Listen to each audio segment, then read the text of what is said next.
My sister threatens to marry my ex-boyfriend if I don't give her my inheritance, but I choose to watch as she spirals and ruins her own life. My sister is an alcoholic. When we were young, we grew up with our grandma because Dad was too busy working. He was a single parent. Our mom passed away when I was 4 years old. I don't have many memories of her, except a few pictures. Now that we're all grown up, I'm trying to build a better relationship with my dad. He wasn't around much, but he did try his best to provide for all of us. Recently, my sister and I claimed our inheritance. Our grandma passed away 2 years ago, and she left everything to both of us. My sister and I were really close growing up, but our ways of coping with the loss of our grandmother were very different. Grandma was like a mother to her. She played the role of both parents. I took some time off work and started spending more time with my father. I asked my sister to join in too, but she usually declined. A month or two after our grandma passed, my sister informed me that she was going to take a trip. I asked her if she wanted me to come with her, but she said she needed some alone time, and I was fine with it. I understood that everybody had their own way of coping. When my sister came back, she was a different person. I couldn't recognize her. I didn't call her out on it. I tried connecting with her by asking to hang out, ordering takeout, or doing stuff we used to do back then. She always accepted, saying yes, but she never showed up. Sometimes she would cancel ahead, and sometimes I would wait for her for hours with her being a no-show. This really hurt me because we had a really close bond growing up, but I understood that she was hurting too. Dad had tried reaching out to her, but she didn't respond to him either. She wasn't that close to him, and I got that, but before, she used to at least try and make plans with him. The one time I managed to catch her at her house, she was blacked out drunk. I think she did drugs too, I'm not sure though. I was with her all night. I tried sobering her up, but she was way gone. So when she woke up, I helped her up, made her drink some coffee, and cooked some food for her to eat. There was barely anything in the fridge. The house was not a mess, so I didn't think that this was a regular thing. I tried talking to her after she sobered up, but she wasn't in the mood and just went back to sleep. I had work the next morning, so I had to leave too. So I left her a note telling her that I would be back tomorrow evening to check up on her. The next day, I showed up at her house, but there was no response. I rang the bell a couple of times, but I guess she was out. I called her and left her a few messages asking her to call back. I was getting worried about her, so I decided to talk to my dad about it. He said that he would go visit her and try to bring her back to our house. We tried our best to reach out to her, but she wasn't willing to respond. We couldn't help her because she didn't want to be helped. At this point, we could only pray that she would reach out to us first. 3 to 4 months passed, and I met my current ex-boyfriend. When we met back then, we were really attracted to each other. We met at a house party and got talking. He asked me out and I said yes. A month passed by and we had gone on a few dates. We really liked each other and decided to exclusively date. We soon got into a relationship. 8 months flew by, and to my surprise, my sister reached out to me and our dad, saying she wanted to talk. We were excited. After months of trying, she finally responded. My then-boyfriend was aware of the situation. He seemed supportive. Dad and I met up with her. She apologized for taking so long to reach out, and we told her it was okay and that we would be there for her. She didn't look too well. She had dark circles under her eyes, and her under eyes looked swollen too. She had lost a lot of weight, but she started visiting regularly. Our dad and I were very happy about it. We thought that she was moving towards a better life, and we were ready to help her with it. About 2 months after she reached out to us, she met my boyfriend. We were 10 months into our relationship. My boyfriend was happy to meet her. We soon started hanging out together. She would call him up sometimes, asking him to help her out with groceries and other house stuff. And I didn't really mind, after all, she was my sister. It was a Sunday, and I decided to surprise her with lunch. I had her keys with me because she had left them at my house. I decided to use it and directly enter her apartment. I could hear muffled voices inside, so I walked up to her room, but what I saw shook me to the core. There she was, hooking up with my boyfriend, and I stood there stunned, not knowing what to do. My sister was the last person I expected to betray me like this. I didn't even realize I had started crying. In my stupor, they realized I was there, and my ex scrambled to pick up his clothes. I still stood there like a dumb person. I wasn't even looking at him. I was looking at my sister because she hadn't moved. When she did look at me, she just smiled, and that was enough for me. I turned around and walked out. I wanted to slap her across the face and beat her up. I wanted to ask her why, but at that moment, I just wanted my grandma. My ex ran out, scrambling after me, begging me to wait, saying it was a mistake and it wasn't what it looked like. I couldn't take it anymore. I turned around and said, "We are over," if it wasn't already clear. Back then I was so smitten by him, so in love, but 2 of the most important people in my life had betrayed me. He betrayed me, and I didn't even know the reason why. I tried to calm myself and drove to my dad's house. The only good thing about today was that it was Sunday, and I knew he would be home. When he opened the door, I just fell into his arms, crying and babbling about what had happened. He hugged me tightly and took me inside, trying to settle me down, but it wasn't working.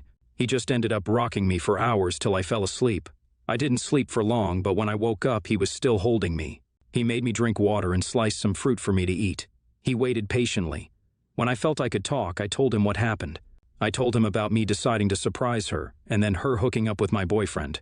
He was furious at both of them. He wanted to go confront them right then, but I started crying again, and he knew I needed him. A few days passed by. My phone was full of texts and calls from my ex. He wouldn't stop calling, even after I blocked him.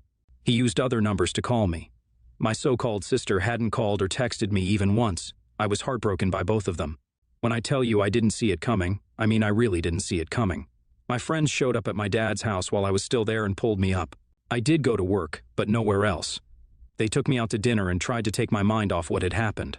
I hadn't had a decent night in so long. The next day, my sister called. I didn't answer, so she texted my dad, telling him that she wanted to meet me. He informed me about it, but I told him clearly that I wanted nothing to do with her. Now that I think about it, she may have thought that I would take the bait, and a few days ago I may have agreed. But now the numbness had set in. As days went by, she started freaking out and calling 24/7. I didn't know what she wanted, from no calls to spamming me 24/7.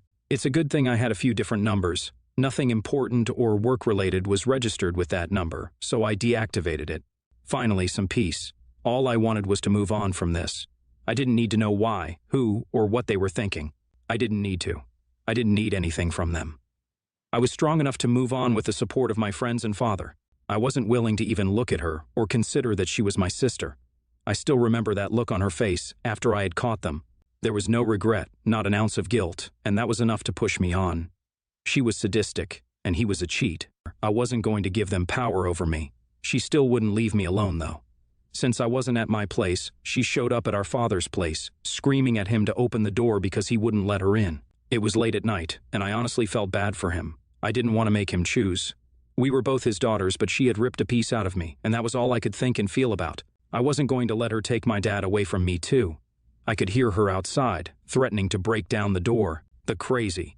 She had no one to lean on now. She eventually got tired and relented.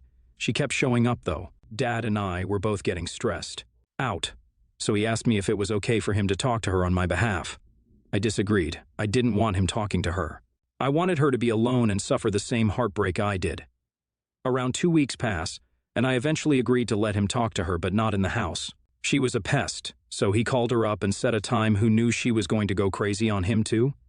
He told me that she started yelling and freaking out in a public place and that management had to get involved. He apologized and managed to convince them to let them stay. They warned her and left. He told me that she was very nervous and that she couldn't focus. She kept scratching and fidgeting all the time. He told her that I wasn't going to talk to her, so she might as well talk to him. My poor dad had no idea what she was going to throw at him. It turns out she wanted the inheritance money because she ran out of hers. Now she was broke, with no job and no money to spend on alcohol and drugs. She even asked him for money, but he declined. He did offer to admit her into rehab instead, and she burst out again. She told him that if I didn't agree to give her my share of the inheritance money, then she would marry my boyfriend. It looks like she didn't know that he was my ex now. I'm not taking him or her back. She forced my dad to call me and tell me. My dad was tired of trying to put some sense into her, so he gave in and very hesitantly explained the situation to me. I told him to face call me and to make sure she could see and hear me clearly. I looked her dead in the eye and smiled at her. I could see her face, and she was starting to get scared. I told her that I was not going to give her a penny from my inheritance. If she wanted to marry him, she could. I told her that he meant nothing to me, and neither did she, and her hung up. My dad came home and just hugged me. He didn't tell me about anything that happened after I hung up, and I couldn't get myself to care either. Update 1, 4 months later. A lot of you asking for an update on the situation. I thank all of you for your support. It means a lot to me right now. My ex is still trying to contact me. He has started sending chocolates and flowers to my dad's house, like that is going to help. Some of you have asked if he cheated on me multiple times with her, and no, he hasn't. I know this because he showed up at my dad's house and was practically screaming from the yard that it was only once and that it was a slip-up. Dad came home and chased him off our yard. He was going to get his hands on him, but he ran away. I don't know what is going on with my father's other daughter. She seems to be off the grid. Update 2 months later. She contacted my father about a month ago. Dad admitted her to rehab facility. I haven't visited or spoken to her. My ex still doesn't get the hint. I recently shifted workplaces, and somehow he found out too. He stopped showing up at the house, as I am still at my dad's, but he shows up at my workplace and waits for me to get off. No use, though. My friends drop me off or I drive myself, or he doesn't get to interact with me. NTA, NTA, NTA. If anyone is to blame, it's the alcohol and drugs, but the ex is a huge a-hole. Don't take him back, girl. It's so sad to see your bond crushed with not one but two people. My heart goes out to you. NTA. Prioritize yourself. They both should suffer the consequences of their actions. NTA. You tried your best, and she did you dirty. Your ex is a stalker, though. Be careful. Next story. I love horror movies and horror games and collecting memorabilia and stuff like that. It is all over my house. Freddy and zombie cutouts, big framed pictures of horror icons, posters, etc. I'm pretty much child-free. Girlfriend knows this. I've been with my girlfriend a little less than a year. She's very involved in her nieces' and nephews' lives, babysits them often, and has them stay overnight with her. My girlfriend's family was having a birthday party for her aunt, and she asked if they could have it at my house since I have a pool, and she thought it'd be a nice time for me to meet the rest of her family.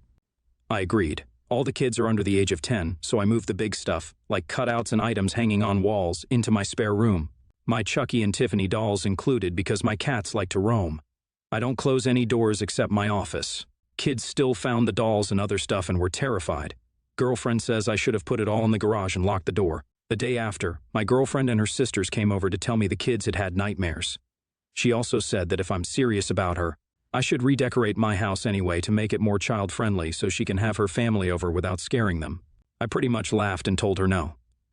That's a pretty big ask this early in the relationship, and I'm child-free. I don't mind kids coming over once in a while or being around them, but I don't want them to become regular guests at my house. I told them that they should teach the kids better to not go poking around in other people's houses without permission. Her sisters got upset and said I should have closed all the doors in my house if I knew scary things were in the rooms. And my girlfriend says I'm being an a-hole for not redecorating so she can spend time with me and the kids at the same time. So am I the a-hole here? NTA. You did them a favor by letting them come over, and you put the scary stuff away. Your girlfriend knew the decor and should have warned her family if needed. She is being controlling and trying to change you. See the red flag? NTA. It's your house. I do think you need to set hard boundaries with your girlfriend if you're serious about this relationship, though. It's nice of you to put the scary stuff away when the kids come over, though you should have definitely shut the door to the spare room, but I think she's expecting you to get rid of it entirely, aka asking you to change a fundamental part of who you are. Her sisters have some audacity getting offended at you wanting the kids to learn where not to go in someone else's house. Next story. I've been with my wife for over 20 years. She had 2 daughters from her previous marriage, and we also have a son together. My wife has always insisted that I stay out of the parenting.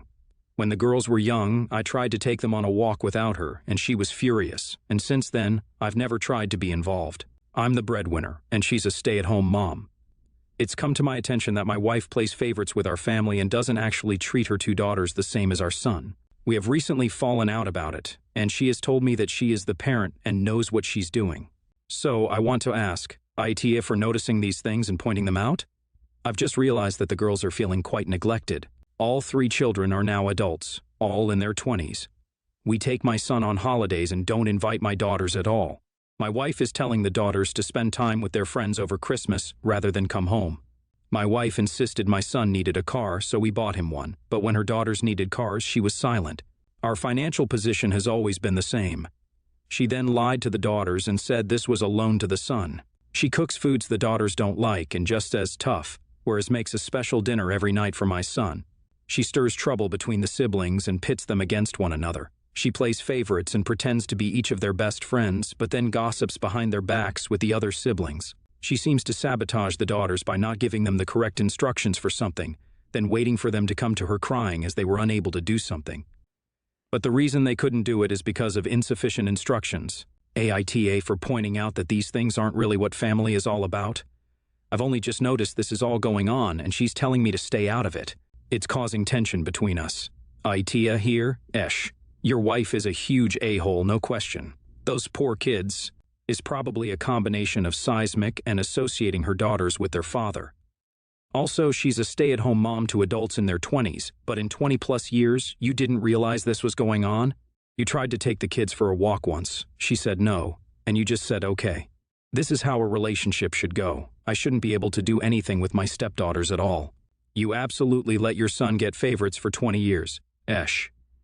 You are a parent, whether you or your wife like it or not. You accepted the role when you married a woman with children, so for you to just stay out of it is unacceptable. But for your wife to try and make it so you can't parent is just dumb. Also, the way you describe how she treats her own children is disturbing and possibly abusive. Your children should never be set up for failure or talked about by their own mom, not to mention all the other things you listed.